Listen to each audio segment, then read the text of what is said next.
Hace unos años se hizo tremendamente popular un vídeo de apenas 2 minutos, fechado en 1958 y protagonizado por una de las figuras más relevantes del siglo XX, Gamal Abdel Nasser. En esa intervención, el dirigente egipcio, que trataba de sacar del retraso colonial y social a su país, hacía la siguiente declaración: me he encontrado con el líder de los hermanos musulmanes. Nos sentamos y me expresó sus demandas. ¿Qué me solicitó?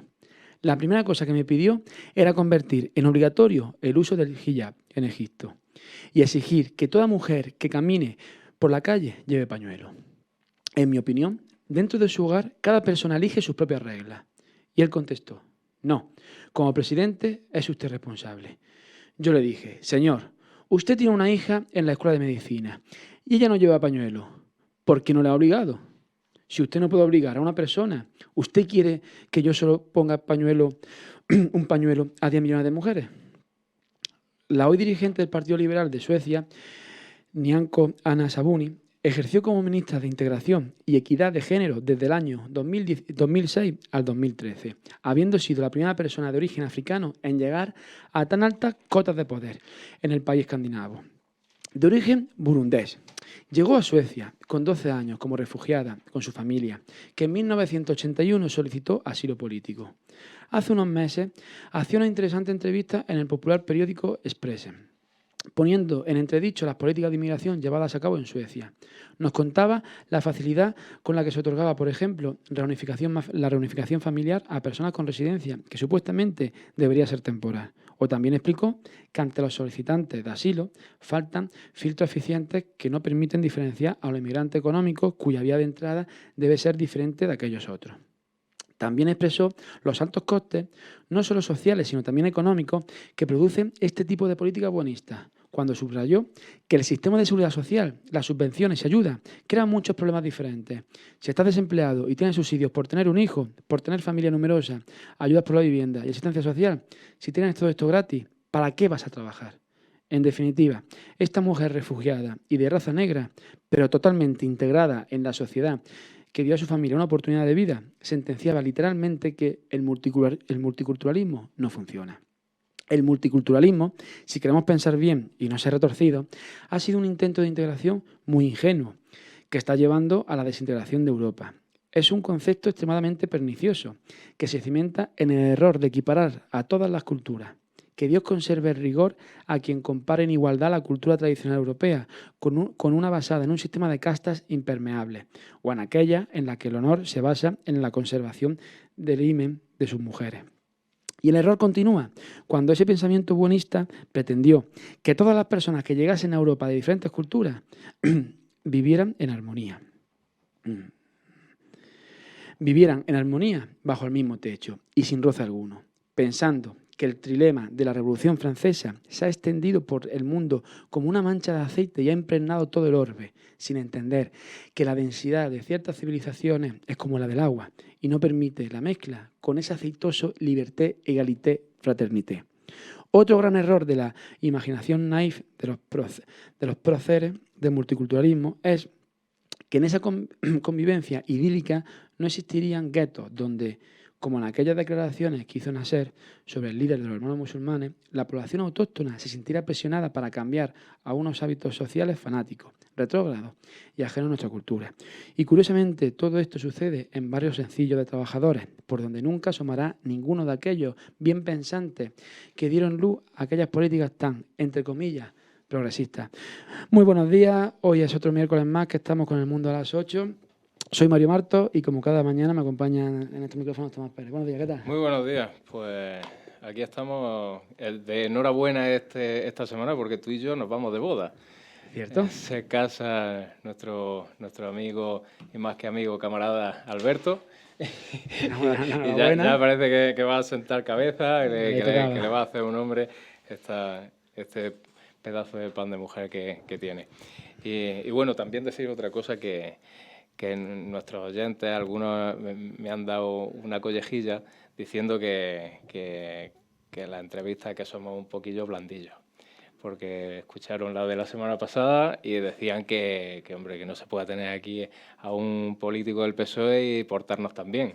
Yo lo que le he dicho a esas personas es que tienen la cortesía de venir a nuestros estudios sabiendo nosotros cómo pensamos y nuestros modos en fin, que no estamos de acuerdo con sus políticas y su historia, y por eso mismo, pues por el hecho de ser corteses también con ellos, pues una cosa es una entrevista y otra cosa ya si estuviéramos dentro de un debate. Claro. Y hoy va a suceder, pues, chispa más o menos con Eri Domínguez, que ha tenido también la cortesía de venir en la segunda parte para sufrir también una entrevista por nuestra parte.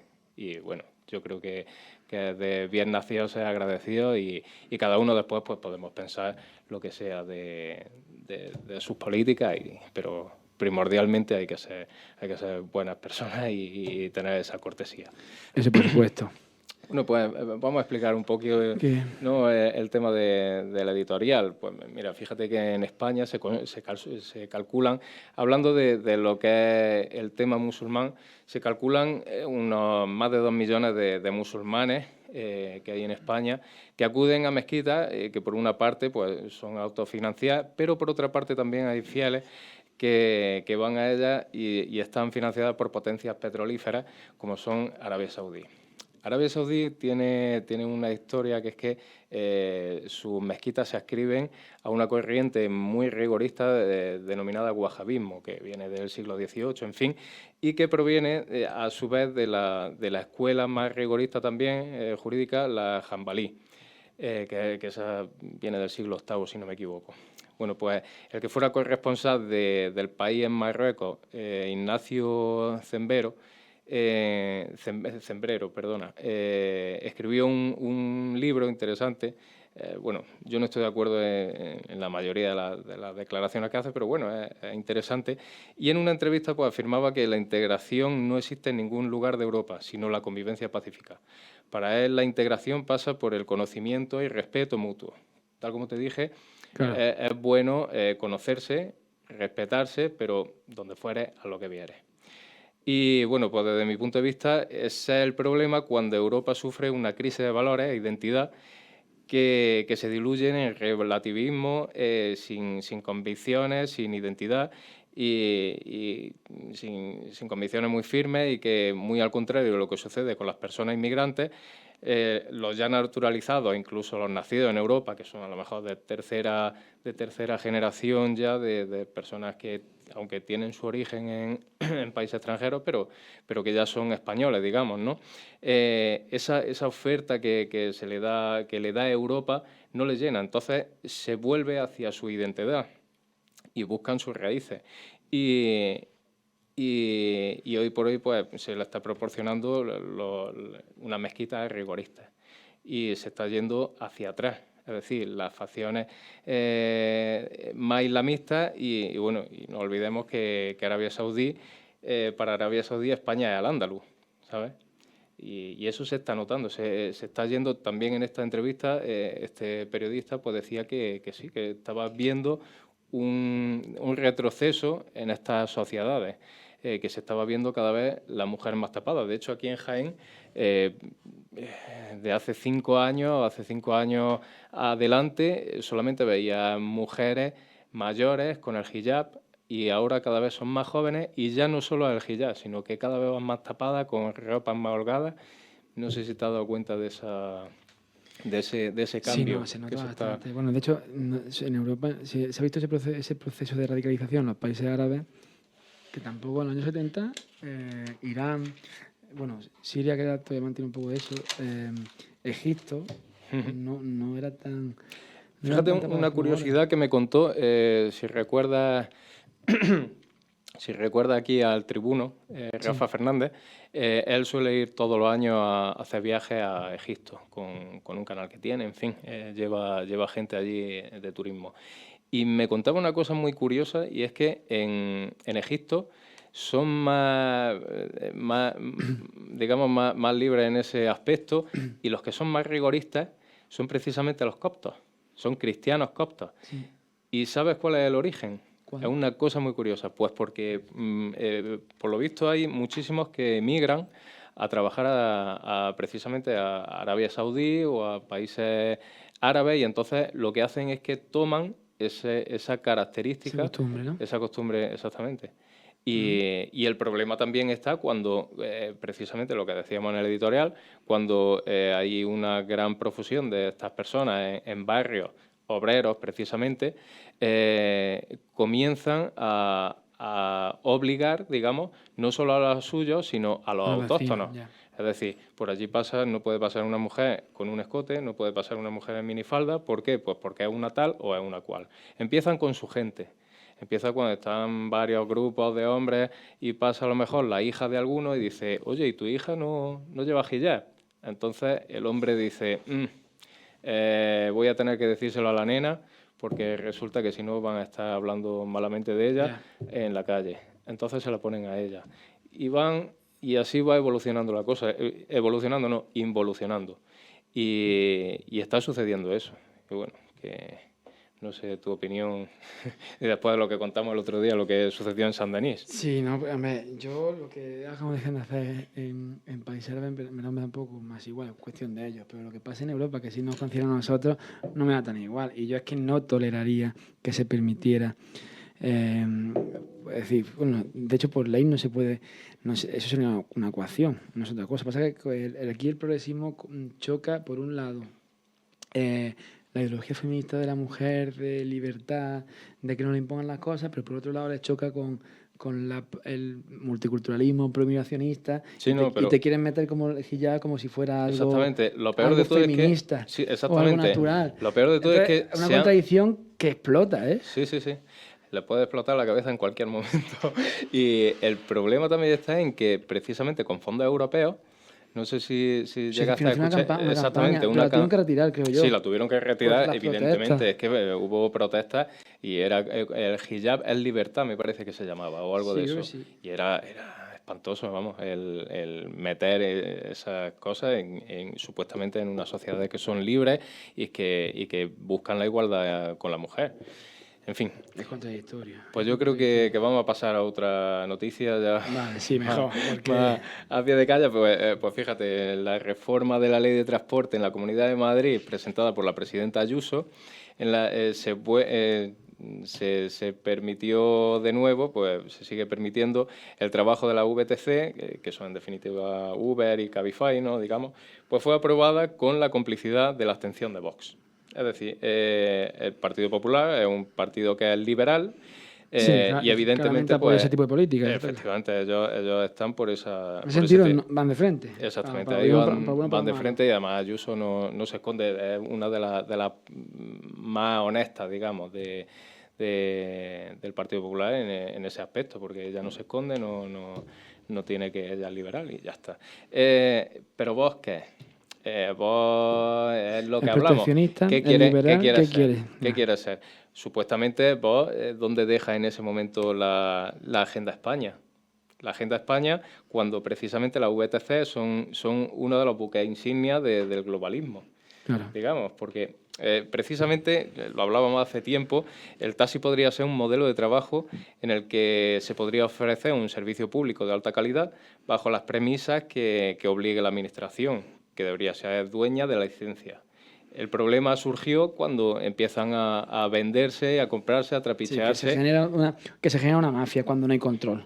Efectivamente. ¿Qué es lo que pasa aquí? Que no se controlan las cosas. Incluso permitir a personas que no son taxistas, que no van a trabajar en el taxi, a comprar licencias. Negociar con ellos.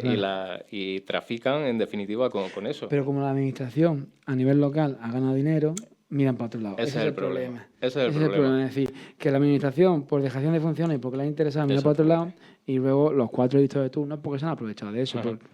Entonces, lo ideal sería, desde mi punto de vista, como te digo, es que sería el trabajo modelo, desde mi punto de vista, desde el punto de vista social patriota. Es decir, la Administración te impone una serie de cláusulas que tú tienes que dar de calidad. Si no las cumples, te retira esa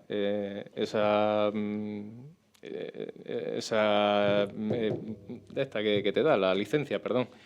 Me he quedado encasquillado.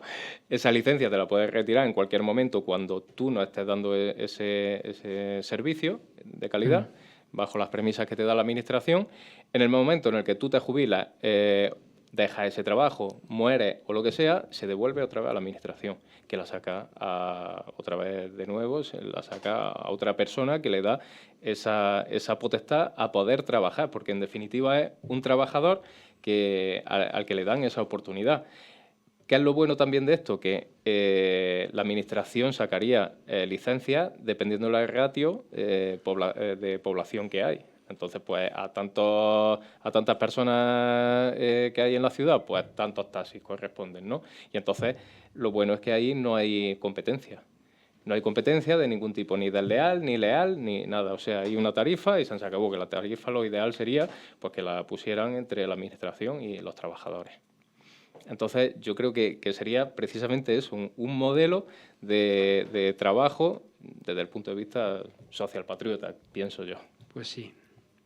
Y bueno, y ya vemos, pues lo dicho siempre, vos, ¿de qué pie cojea? ¿Siguen siendo esa decisión del Partido Popular? ¿Siguen siendo liberales? ¿Son socialpatriotas? ¿Qué son? ¿Qué son o qué quieren ser cuando sean mayores? Eso tienen que y ahora supuestamente van a ser mayores. Bueno, ya son mayores en Castilla y León. ¿Qué vamos a hacer? Porque si escuchamos también a Busadé, ¿a quién escuchamos? A Busadé, escuchamos a este, ¿cómo se llama?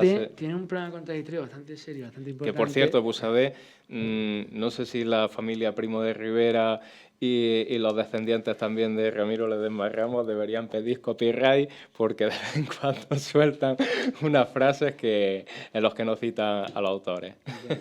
La verdad que sí. ¿Qué decía? Que la verdad que sí, que vaya tela. Sí.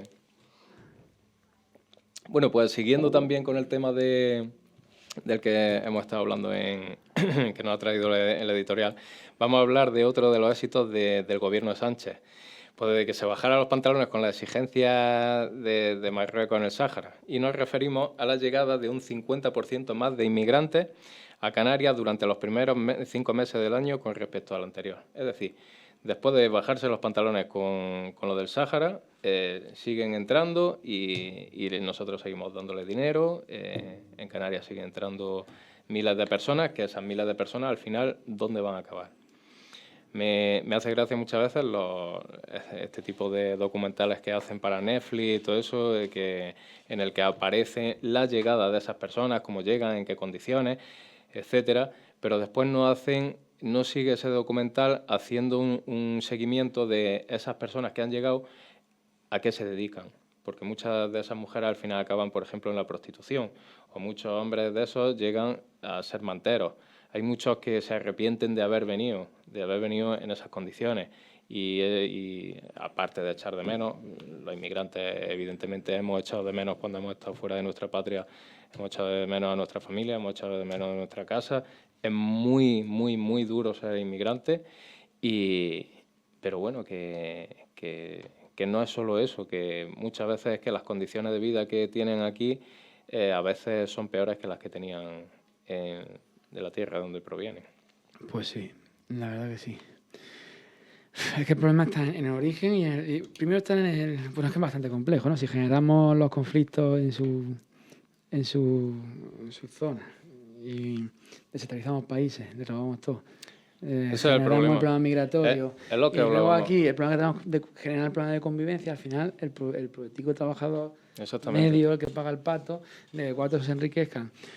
Generamos el problema, pero con la connivencia de su dirigente. Sí, evidentemente. Y allí llevamos miles y miles de millones invertidos en el norte de África, bueno, en el norte, en toda África. Y no hay huevos a que se estabilice la zona. Se estabilizan algunos países, es verdad que han conseguido un mayor grado de estabilización, es verdad, algunos, pero aún así han cambiado. Es decir, por ejemplo, dicen que China ha invertido. Bueno, China ha invertido, pero la ha colonizado también. Sí, entonces han hecho el cambio de colonización europeo por el chino y sigue generando inmigración.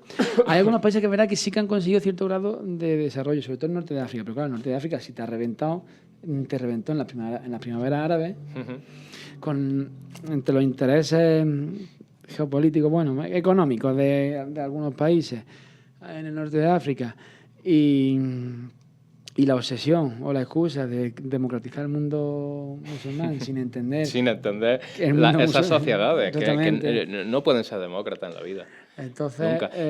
Precisamente quien pretendió hacer algo fue precisamente eso, en las descolonizaciones. Pues, por ejemplo, Nasser intentó occidentalizar. También eran personas que provenían, mayoritariamente los que hicieron esas reformas, pues eran personas que habían estudiado en las metrópolis. Pues estamos hablando, pues por ejemplo, ¿cómo se llamaba? El de los Jemeres Rojos, estudió en Francia, si no me equivoco. En fin, toda esta gente pues lo haría así.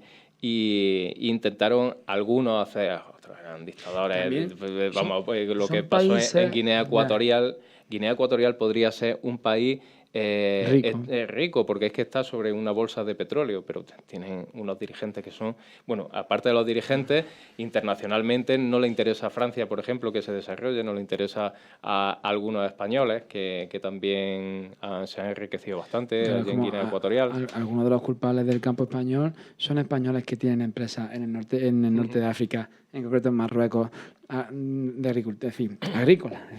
Que es que el problema es mucho más complejo. Evidentemente, nosotros tenemos que mirar siempre por el interés general del trabajador medio, que no está en esos mamoneos, y como Estado. Pero sí que hay que castigar tanto, es decir, hay que controlar tanto la inmigración como evitar que se desestabilicen esos países en su origen para que vengan aquí. Pero no ceder al chantaje. Por mucho dinero, por mucho chantaje que ceda al rey de Marruecos, te va a seguir chantajeando. Sí. Lo que tienes que tener la capacidad suficiente como para que el rey de Marruecos dependa su supervivencia de ti, para que no te chantajee. Pero bueno. Bueno, pues vamos a seguir hablando de colonización y fíjate, vamos a enlazar dos noticias. La primera es que el gobierno británico informa ya que a partir del 14 de junio comenzará a deportar inmigrantes ilegales a Ruanda mientras se tramitan sus solicitudes. Es decir, ha hecho una subcontrata y le va a enviar a Ruanda, a Ruanda, los inmigrantes ilegales que tiene, al estilo, bienvenido al siglo XIX. O antes, cuando, por ejemplo, Australia era la cárcel del Imperio Británico, mandaba allí a estos desdichados, y ahora pues ahora le toca a los pobres inmigrantes y a Ruanda, pues mientras se hacen sus papeles, y me imagino que se demorarán bastante, pues esos permisos pero ahí no acaba la cosa. Lo peor no queda aquí. Lo peor viene ahora. Parece ser que Sánchez estaría encantadísimo con ser el patio trasero, igual que lo es Ruanda, pero en este caso de Estados Unidos, no de Inglaterra, para que deporte los ilegales hispanos a España. Según el medio Axios, Biden espera que el gobierno de Sánchez firme un compromiso para asentar refugiados centroamericanos en nuestro país. Y parece ser que este anuncio lo hará en la cumbre que se está celebrando ahora de las Américas. Hemos de decir que hoy es lunes, que estamos haciendo una grabación y que el miércoles se emitirá, con lo cual que puede ser que a lo largo de estos días puedan decir la gente, estáis desinformados. No, es que estamos grabando el lunes y quizás se dé este anuncio durante estos días. Claro. Con lo cual que, fíjate, estamos equiparados a Ruanda. Ya, es increíble. Pero Sánchez tiene una obsesión con Estados Unidos, esa cesión a Marruecos, cómo nos peleamos con Argelia, el cambio del gas. Sí. Es decir, no sé qué le pasa a Sánchez con Estados Unidos, que yo creo que más la me vota a Estados Unidos Sánchez que Aznar, ¿eh? Sí. Está buscando... Yo no sé, y mira que Aznar se hizo la foto ahí del trío de las Azores, se metió en ello, donde no le llamaban, y encima fue por puro postureo, porque tampoco fue una implicación... Bueno, no te creas, ahí al menos... algo sacamos, ¿no? No, por puro postureo me refiero que no nos metimos en la guerra de Irak abiertamente. Sí, exactamente. Porque mandamos lo mismo por postureo. Exacto, lo hicimos con inteligencia. Exactamente.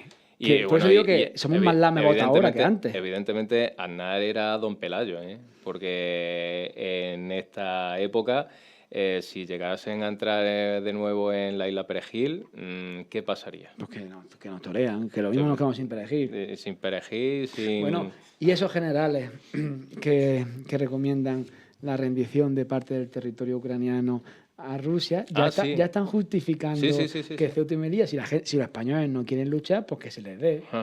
Exactamente. Pero, ¿qué clase de militares pagados por gobiernos extranjeros, más claro que el agua, dicen esas barbaridades, es para fusilar en la plaza pública. Bueno, y aparte otra cuestión, por ejemplo, ya está diciendo Macron que hay que ofrecerle una salida digna a Putin, que tal, que cual. Vamos a ver, es lo que te dije. Alemania siempre ha sido muy traidores, está claro. Es lo que te dije que... Fíjate, los socios más fiables están siendo los ingleses. Y es que la historia es eso, que están poniendo una serie de multas, digamos, a Rusia, que al final quien la estamos pagando somos nosotros, la población, no son ellos. Ellos tienen su dinero bien situado en otros sitios, en inversiones variadas para que nunca pierdan. Además, en una guerra, en este caso económica, que Rusia, sinceramente, hasta que no pase el verano no va a pagar las consecuencias. Yo creo que no la va a pagar. Está comprándole India, está comprándole Sudáfrica, Brasil. Pero no están comprando las mismas cantidades. Eso al final...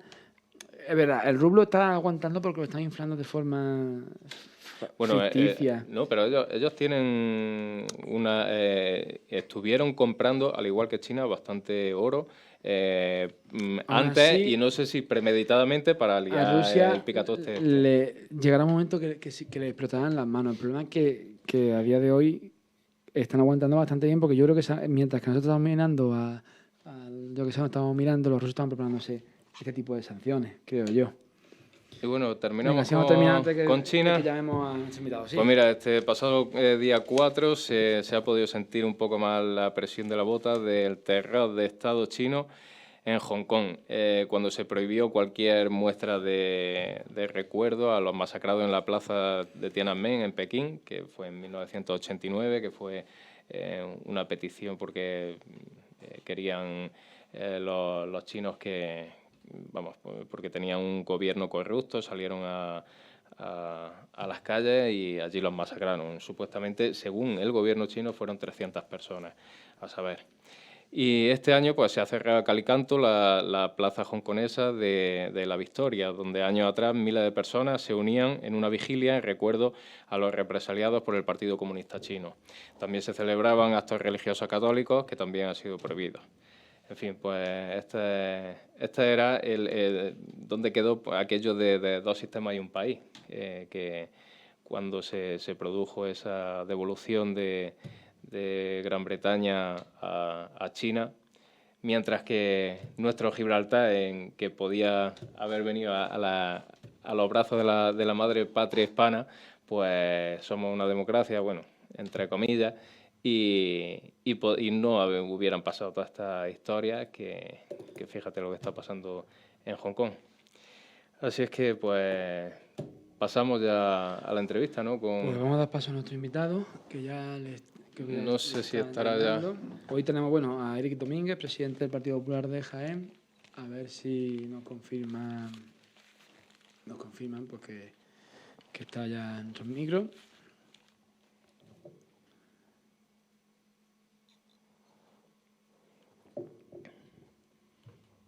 Bueno, seguimos esperando. Estamos en ello. Bueno, podemos hacer un corte musical mientras, sí. y nos ponemos en contacto con él.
Hola, muy buenas. Eric Domínguez.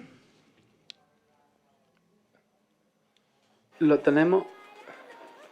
Muy buenas tardes. Buenas tardes. Eric Domínguez, ¿qué tal? Gracias por... Muy buenas tardes, muy bien. Por estar hoy con nosotros para esta pequeña entrevista. Pues bueno, como ya hemos anunciado en nuestra audiencia, pues hoy contamos con Eric Domínguez, presidente del Partido Popular de Jaén, que bueno, con motivo de los próximos comicios electorales en Andalucía, pues le traemos para hacer una pequeña entrevista. Estoy aquí con mi compañero Tomás. Buenas tardes, soy Tomás. Muy buenas tardes, Tomás. ¿Qué tal? Muy atareado, ¿no? Imagino, estos días. Bueno, aquí estamos, volviendo a hablar de frailes. Ah, de frailes, madre mía. Así que no había mucha cobertura, ¿no? Nada, estamos en una pedanía y estamos de cobertura regular. Pero bueno, ya estamos por aquí operativos. Buen vino por esas tierras. ¿Y buen queso? Sí. En la tuya, muy buenos dulces. Cierto. Decían por ahí en las redes sociales que no eres de Jaén si no has ido a comprar agua román dulce. Totalmente de acuerdo. Exquisito.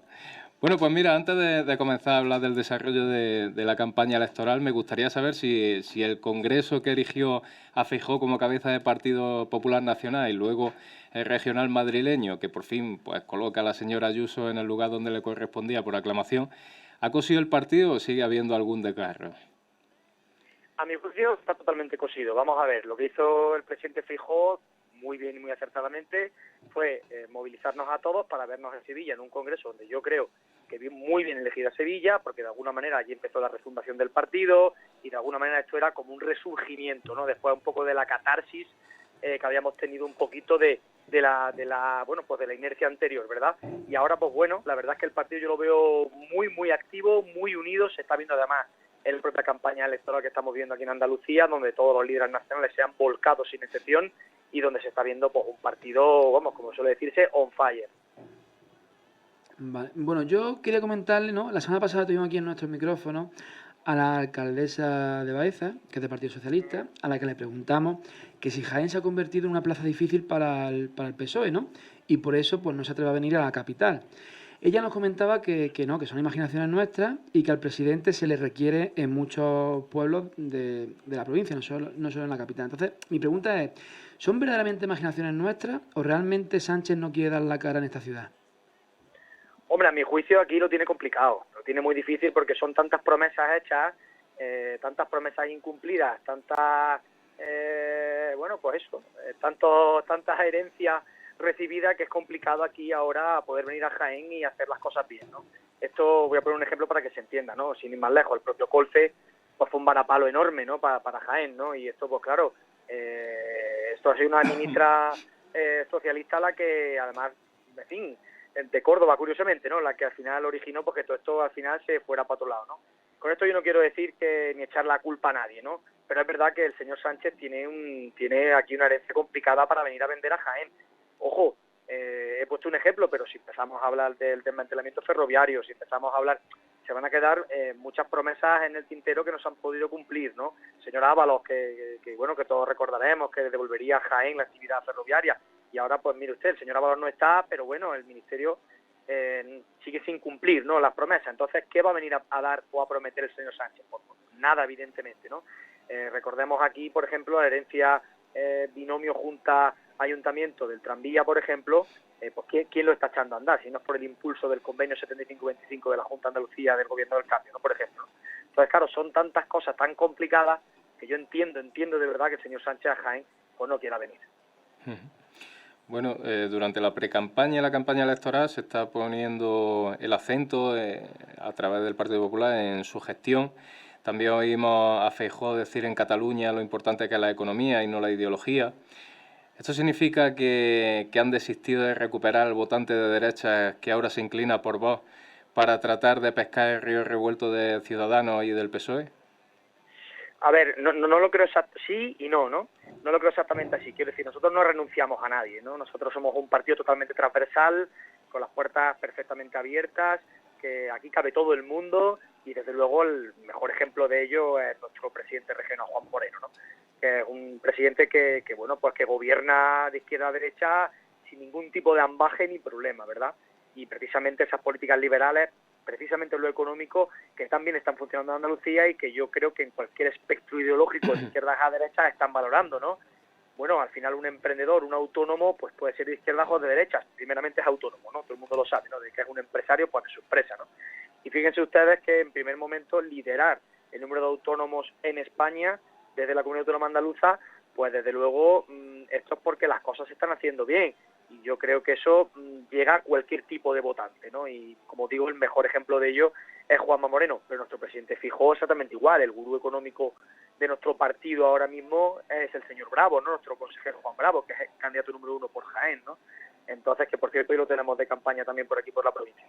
Entonces, pues bueno, pues realmente yo creo que ese ejemplo, ese binomio Feijóo Juanma Moreno, pues le sienta bien a Andalucía y le va a sentar bien a España, y de luego en esa piscina de izquierda a derecha, no, yo creo que ahí el PP no renuncia a nada. También muchas veces yo creo que desechan desde los partidos, no solamente desde el Partido Popular, sino desde el Partido Socialista o POS, en fin, parece que se presume que haya una alta abstención. Y parece que esa abstención pues quedan ahí, son personas que no votan y parece ser que los partidos políticos los dejan a un lado para tomar los votantes de los otros. ¿Cómo seduciría, digamos, el Partido Popular a esas personas abstencionistas? Bueno, para empezar... Si se va a preocupar de seducirlo. Bueno, absolutamente, ¿no? O sea, en fin, totalmente sí, ¿no? Una afirmación rotunda. Vamos a ver, para nosotros los abstencionistas son importantísimos. Para empezar, es una parte del electorado que no lo tiene claro, que está pensando qué hacer y que quizás incluso pueda decidirlo a última hora. Y esa gente, para nosotros es importante. Tenemos que enseñarles cuáles son las políticas que está llevando a cabo el gobierno del cambio, ¿no? Vamos a ver, un gobierno que ahora mismo 1 de cada 3 empleos que se crean en España son andaluces. 1 de cada 3 hospitales que se crean en España se crean en Andalucía. Por tanto, a esas abstencionistas hay que enseñarles que las políticas del PP llegan a ellos, llegan a sus ciudadanos.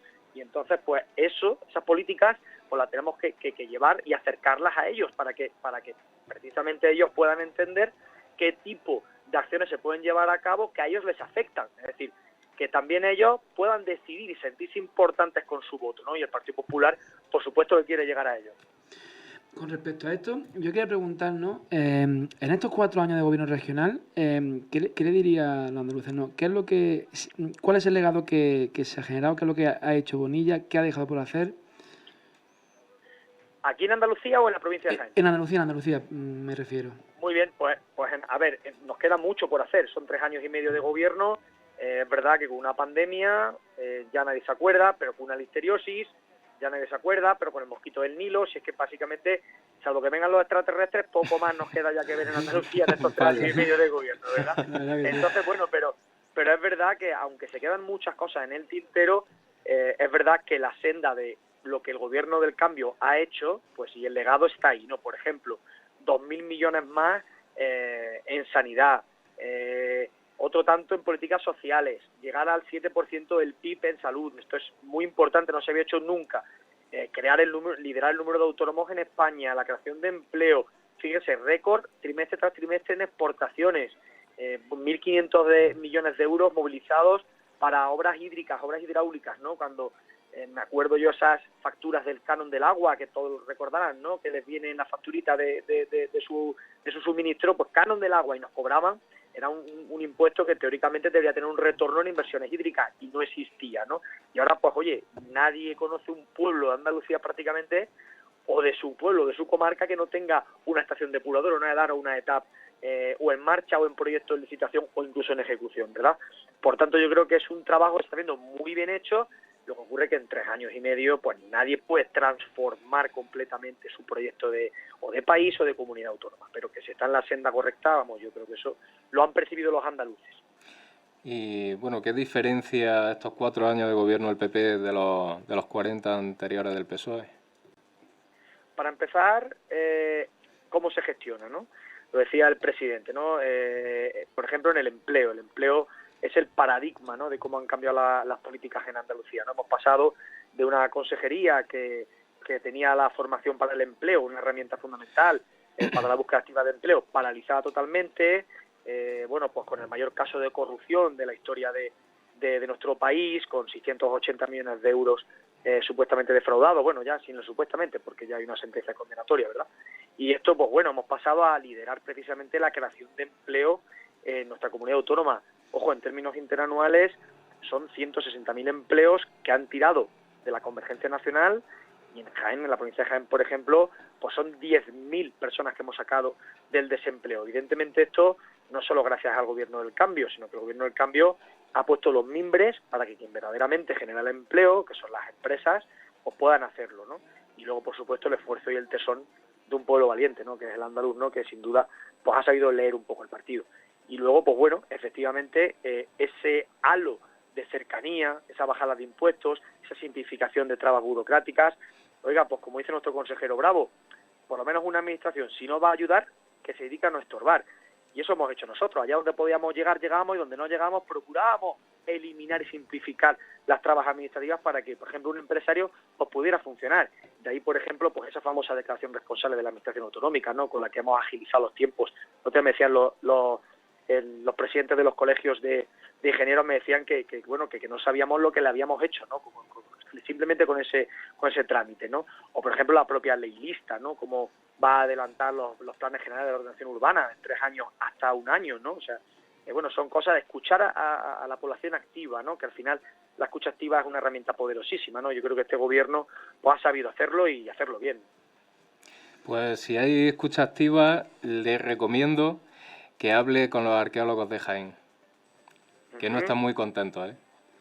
Bueno, con no todo el mundo se puede acertar, eso está claro, ¿no? Al final en 3 años y medio siempre va también teniendo margen de mejora en muchas áreas, ¿no? Y probablemente pues con los arqueólogos tenemos que trabajar apúntelo, más, ¿no? Apúntelo en la agenda, por favor.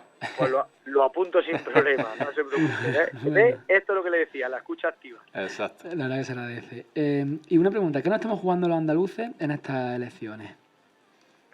Avanzar o retroceder, así de simple. Podemos volver a estar a la cola de todos los parámetros económicos o seguir en la senda del crecimiento. Esto no tenemos un paraíso ni mucho menos, ¿no?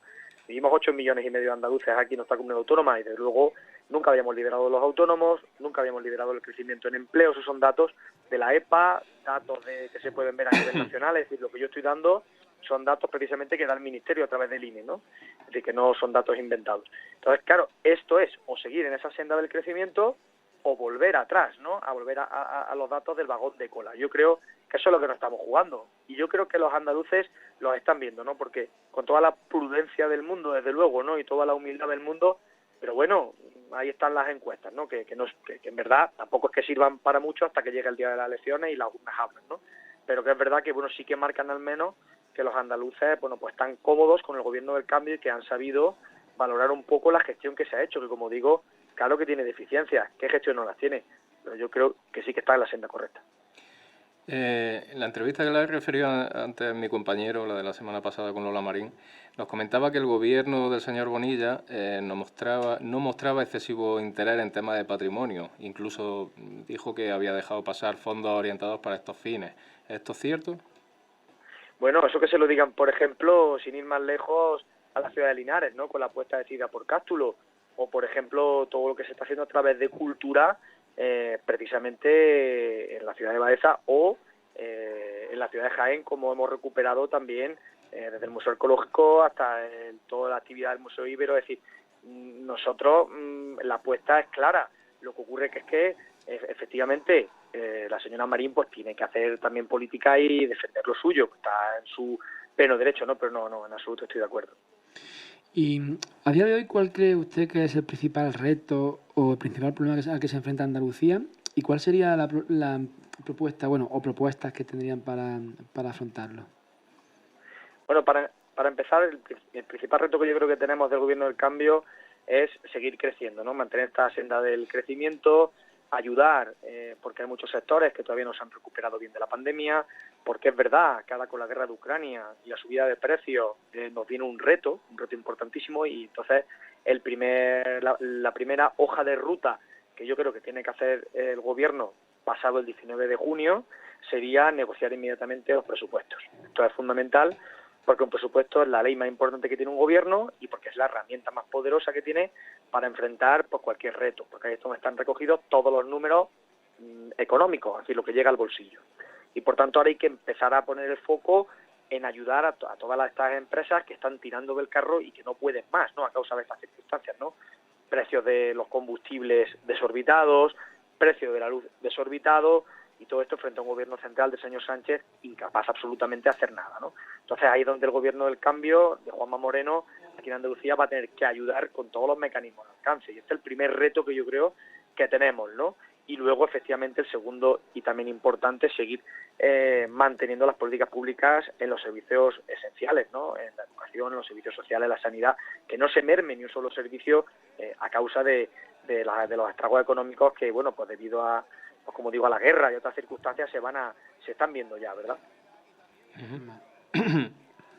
Durante el desarrollo de su trabajo, de tu trabajo, me habías dicho que te tuteáramos. Gracias. Como parlamentario en Andalucía, ¿qué ha sido lo más satisfactorio y lo más desagradable que has vivido?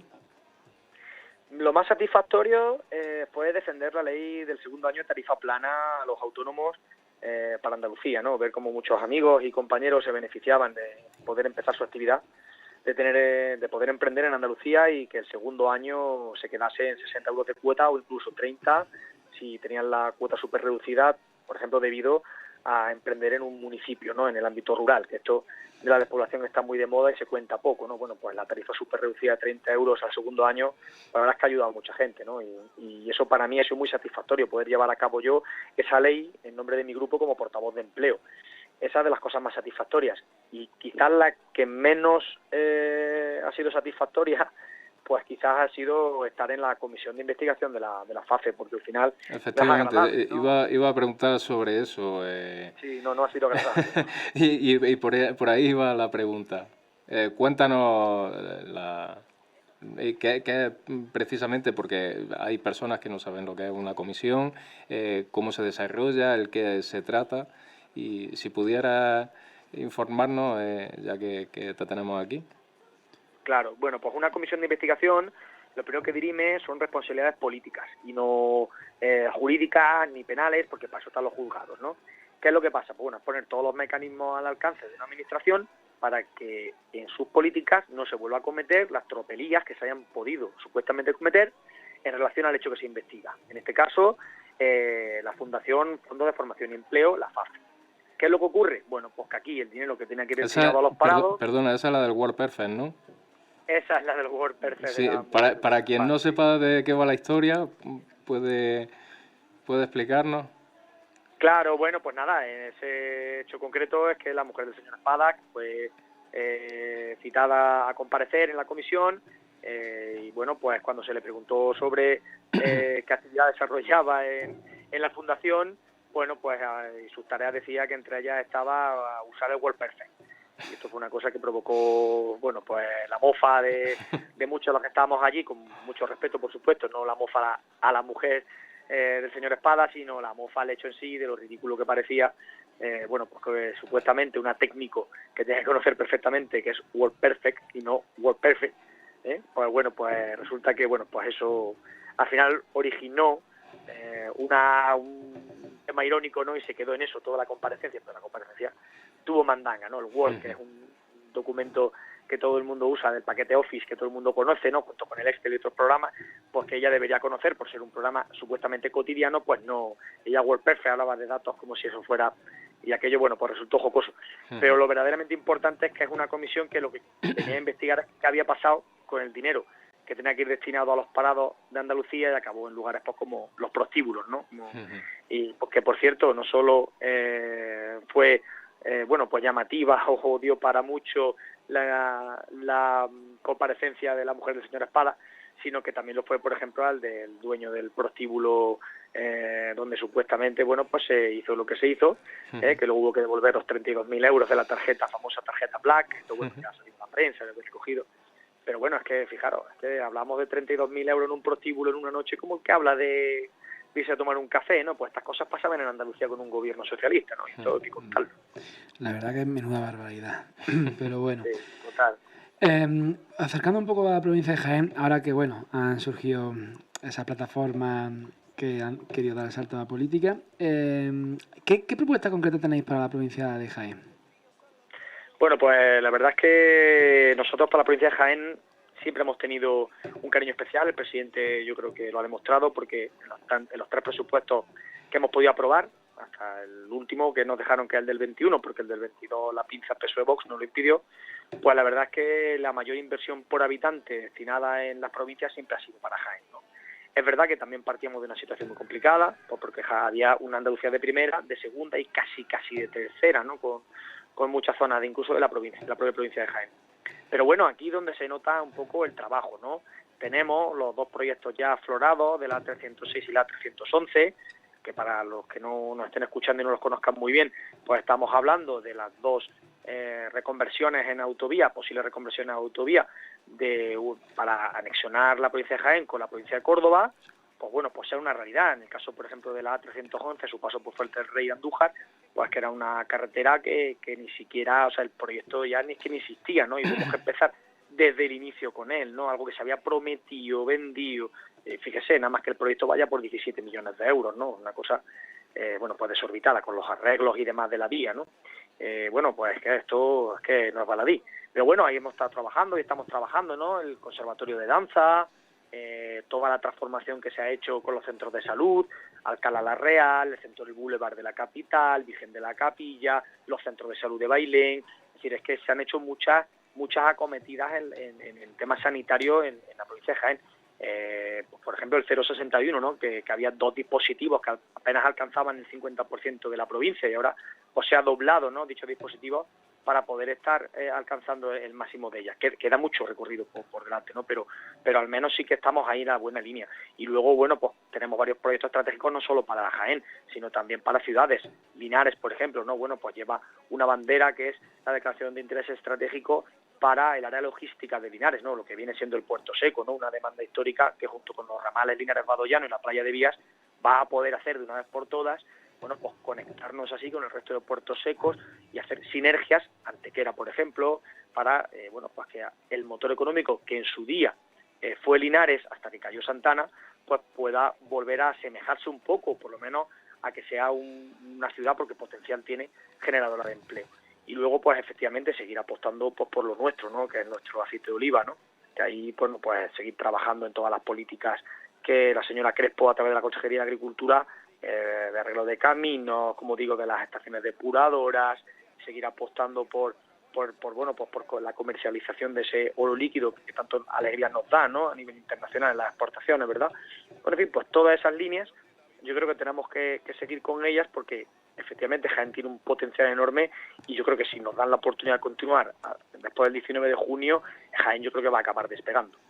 Bueno, yo quería acabar con una pregunta, no sé si Tomás tendrá después alguna. Yo sí, tengo un par de ellas. Quería acabar con una última pregunta, que hemos hablado antes de los abstencionistas, hemos hablado de...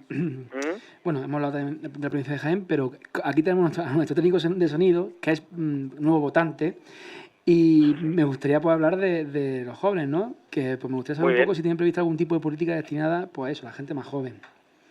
Sí, por supuesto. Lo que no vamos a hacer es darle 400 euros para que se compre una PlayStation. Lo que sí que vamos a hacer es seguir manteniendo, por ejemplo, las políticas de empleo. Fíjese usted, porque nos estará escuchando, con los contratos de la ITI exclusivos para Jaén y Cádiz, la Junta de Andalucía ha puesto más de 1.600 contratos en la provincia por los 97 municipios para que la primera experiencia laboral, porque es para jóvenes hasta 29 años, 6 meses de duración de contrato a tiempo completo, los pueda aprovechar. Hombre, yo no digo que eso sea la panacea, pero desde luego en unos 6 meses, si no ha tenido nunca un empleo o si solo ha tenido un empleo, pues va a tener la oportunidad de coger una experiencia laboral que después le pueda servir, ¿no? Entonces, bueno, poner ese tipo de política encima de la mesa para los jóvenes es importante. Y luego, aún más importante también la formación. Si uno no puede estar, si no está actualizado en su formación, pues más difícilmente va a tener el acceso a un puesto de trabajo, ¿no? Con lo cual, reactivar la formación para el empleo y muy especialmente para los jóvenes, como hemos hecho con 40 millones de euros, yo creo que esto es muy, muy importante. Y luego, una tercera cosa que a mí me gusta mucho, porque soy, si se me permite, muy friki de esto. La formación dual, la formación profesional dual, la FP, en materia también de empleo y educación. Oiga, es que nos poníamos a crear ciclos formativos como churros, un poco sin saber en qué estábamos haciendo y lo que estábamos haciendo. Vamos a hacer las cosas con sensatez. Por ejemplo, Bailén, pues oiga, está muy bien que tengamos los ciclos formativos de administrativos, está muy bien que tengamos ciclos formativos, pues lo que sea, pero lo suyo es explotar los recursos de la zona. ¿Qué tiene Bailén por donde está situada? Bueno, pues tiene un potencial logístico por el área de Puerta Andalucía donde se encuentra tremendo. ¿Qué hacemos? Que no ponemos el ciclo formativo de logística allí, para que la gente que salga en el polígono de Guarromán, que tiene una capacidad de absorción de empleo importante por las empresas que están ahí instaladas, pueda hacerlo, que no venga gente de una larga distancia, como tenemos hasta de otras provincias, a trabajar, porque no conseguimos formar a gente en lo que realmente hay demanda de empleo.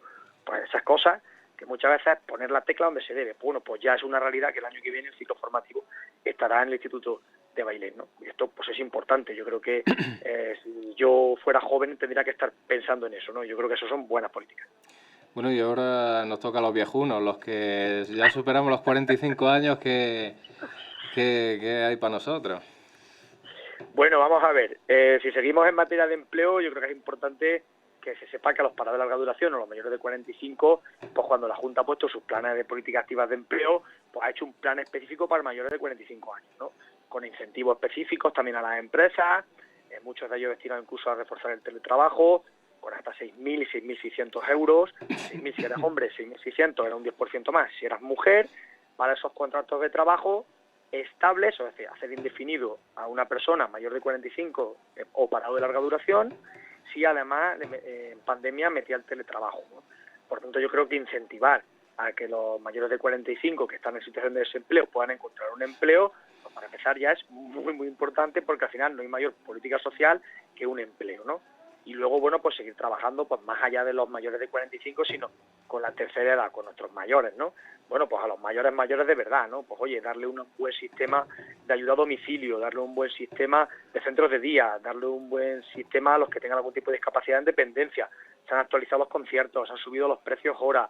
Es que se han hecho muchas cosas de verdad. Yo creo que en 3 años y medio Andalucía ha dado un cambio importante. ¿Y se le podría dar desde el gobierno andaluz, ya que se está dando, como usted dice, darle un toque a la banca para que no maltrate de esa manera, sobre todo a los mayores?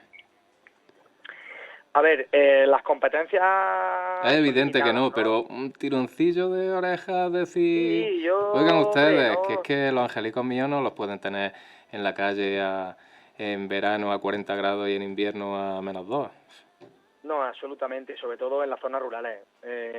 Están cerrando muchísimas oficinas en las zonas rurales que dejan a nuestros mayores, los dejan un poco desprotegidos. Ya no solo, uno parece que tiene asociado en la cabeza solo que, oye, nos quitan el centro de salud, nos cierran un centro educativo, no, y cuando nos quitan un banco, que es que todavía una persona mayor, pues por las dificultades que engloba su generación, pues bueno, aún con la tarjeta de crédito no se maneja bien y necesita esa atención personalizada, y yo creo que los bancos tenían que entender la realidad de esta realidad y hacer un sobreesfuerzo ahí. Yo creo que hay entidades, bueno, es que si no parece que estoy vendiendo, no lo voy a hacer, pero hay entidades que sí que lo están haciendo y otras que les cuesta más, ¿no?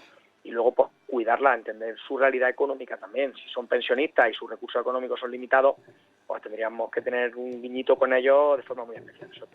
Y ya la última pregunta que le voy a hacer, ya para desgrasar del todo, y una pequeña broma. ¿Volverá a pedir el señor Daniel Campos el voto para el PSOE este año en las puertas de su colegio electoral? ¿O se le han quitado las ganas ya? Vamos a ver, que lo de Linares si me tiras de la lengua me tendrás que hacer la pregunta antes, porque eso lo he vivido bien vivido. Bueno, pues cuéntanos algo, los minutillos que quedan. Es que no sé lo que queda, pero... A ver, pero Linares, está curioso. Sí, bueno, muy curioso. La situación ahora mismo, de hecho, está ya... Hay diligencias abiertas por vía penal contra distintos concejales de la corporación, bueno, pues por otro tema, también relacionado con lo mismo, ¿no? Porque esto viene coleando desde por el tema de la moción de censura, vienen coleando muchas meteduras de pata que el PSOE ha hecho una tras otra, ¿no?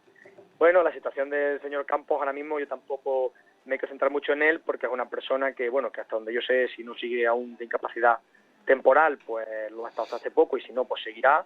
Pues yo, pues si una persona está en situación está malito, pues yo ahí lo voy a respetar, ¿no? Pero desde luego hay una situación que efectivamente el señor Campos tuvo 6 meses ahí de condena, que eso no es moco pavo, no es baladí, ¿no? Luego es verdad que el Partido Socialista ha hecho muchas cosas mal en todo este tiempo, no solo del señor Campos, ¿no? Bueno, desde que el señor Perales hizo cargo del partido, bueno, ha ido con metedura de pata tras metedura de pata, ¿no? Esto lo estamos viendo en el ayuntamiento, presentó una moción de censura sin haberse mirado bien la normativa, saliendo a darse golpes de pecho, como que ya el ayuntamiento lo iba a coger el Partido Socialista, y fíjese usted, con tan mala suerte que el día de antes, pues unas medidas cautelares del contencioso administrativo de Jaén diciendo que, bueno, que no procedía, ¿no?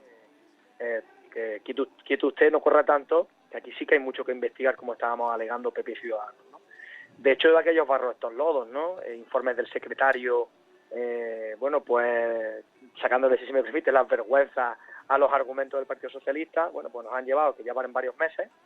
Primero fue la ciudad de Linares, que se pronunciaba en las manifestaciones, y ahora ya pues lo es la justicia de momento, en sus medidas cautelares o sus diligencias previas, las que están diciendo que esa moción de censura, pues de momento no procede.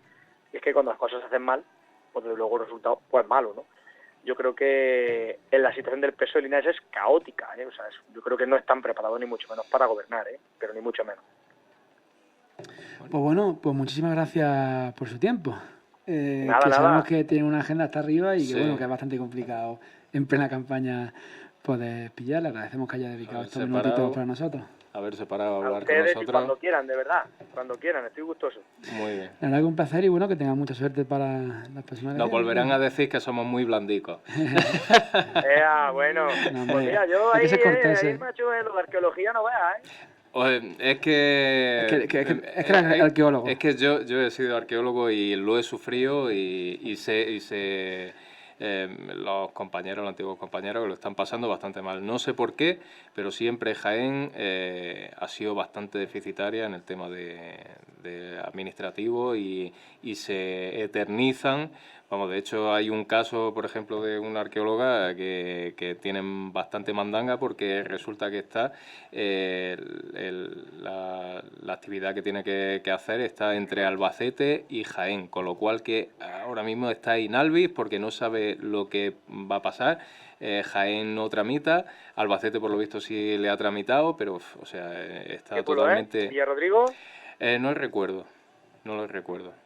Pero sí, es un problemón. O sea, si ya de por sí hacer una excavación aquí en Jaén es problemático porque se eterniza, Sí, la administración es peor. Porque siempre dicen, los arqueólogos no, es que los arqueólogos no tenemos la culpa. Los arqueólogos hacemos nuestro trabajo, pero después se eternizan los papeles. Pues mira, ya fuera de micros, como digo yo, de récord, en lo que puedo ayudar, de verdad que si puedo ayudarla me pasa su teléfono y puedo intentar ver dónde ayudarla, lo hago de corazón, de verdad. Perfecto, pues pasaré el programa al chat al WhatsApp, perdón, de arqueólogos para que se pongan en contacto. Muchísimas gracias por atendernos. Que tenga un buen día. Un abrazo. Un saludo. Cuidaros mucho, igualmente. Gracias, de verdad. Hasta luego. Un abrazo. Un abrazo. Adiós. Hasta luego. Pues bueno, con esta entrevista ya nos quedamos, nos despedimos y ¿algo que comentar, Tomás? Pues nada más, simplemente que tengan un buen día y que no pase mucha calor. Pues ya está, que tengan un buen día y nada, nos vemos el próximo miércoles.